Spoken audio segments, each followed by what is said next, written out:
আসসালামু আলাইকুম রহমতুল্লাহ বারকাতু। সম্মানিত শায়েখ, আমেরিকা থেকে ওয়ালাইকুম বলছি। আসসালাম রহমতুল্লাহ বরকাত। জি বলেন। আমার আজকে প্রশ্ন অজু ভঙ্গের কারণ বিষয়ে, যেটা কিছুক্ষণ আগে এক ভাই বললেন অনেকটা কাছাকাছি। সেটা হচ্ছে যে আমরা জানি কোনো আর ছাড়া লজ্জাস্থানে হাত লাগলে অজু ভেঙে যায়।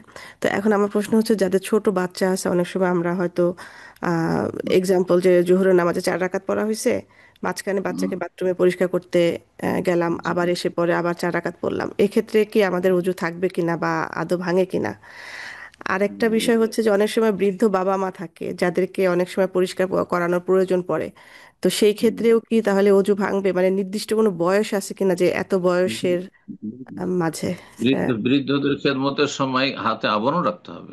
বৃদ্ধ হইলেও, বাবা হইলেও, হ্যাঁ, মা হইলেও সরাসরি হাত লাগানো লজ্জা স্থানে এটা জায়েজ নয়। আবরণ হাতে রাখতে হবে। জি, বুঝতে পারছেন?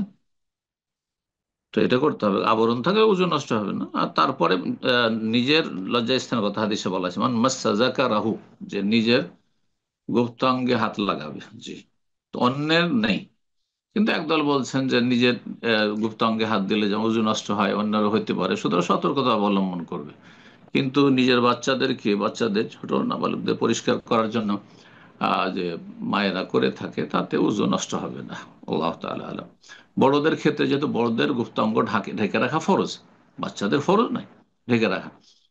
কিন্তু আপনার বাবা মা, আহ, যদিও বাবা মা, কিন্তু তাদের গুপ্তাঙ্গ ঢেকে রাখা ফরজ, সুতরাং সরাসরি তাতে হাত লাগানো জায়েজ নয়। পরিষ্কার পরিচ্ছন্ন করতে হয়, পেশাব পায়খানা সাফ করে দিতে হয়, তাহলে হাতে আবরণ রাখতে হবে। জি, সেটা নেকড়ে টানারি হোক আর অন্য কিছু হোক। জি, বারাকাল্লাহ।